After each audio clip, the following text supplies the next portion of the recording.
This book is about a naturally occurring pattern, a way of thinking, acting, and communicating that gives some leaders the ability to inspire those around them.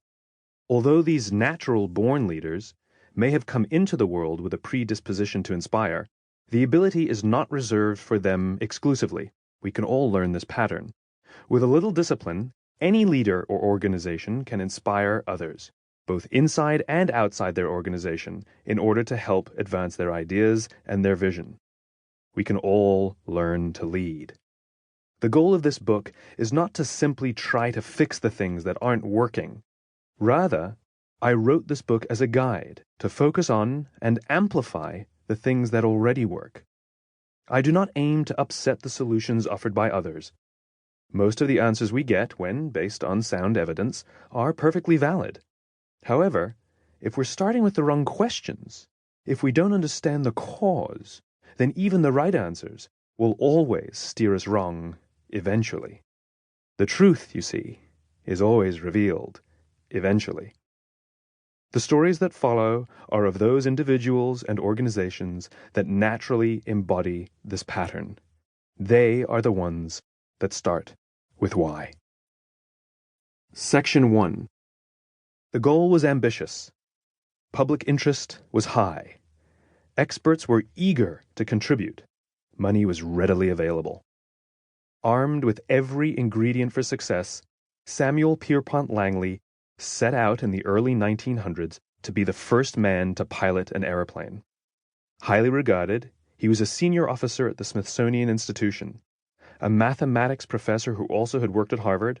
His friends included some of the most powerful men in government and business, including Andrew Carnegie and Alexander Graham Bell. Langley was given $50,000 from the War Department to fund his project, a tremendous amount of money for the time. He pulled together the best minds of the day, a veritable dream team of talent and know-how. Langley and his team used the finest materials, and the press followed them everywhere.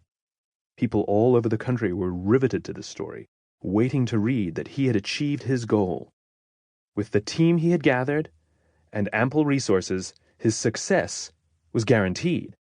Or was it? A few hundred miles away, Wilbur and Orville Wright were working on their own flying machine.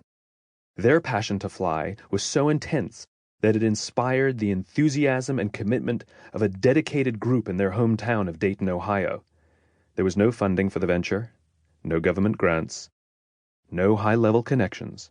Not a single person on the team had an advanced degree or even a college education, not even Wilbur or Orville. But the team banded together in a humble bicycle shop and made their vision real. On December 17, 1903, a small group witnessed a man take flight for the first time in history. How did the Wright brothers succeed where a better equipped, better funded, and better educated team could not? It wasn't luck. Both the Wright brothers and Langley were highly motivated. Both had a strong work ethic. Both had keen scientific minds. They were pursuing exactly the same goal, but only the Wright brothers were able to inspire those around them and truly lead their team to develop a technology that would change the world. Only the Wright brothers started with why.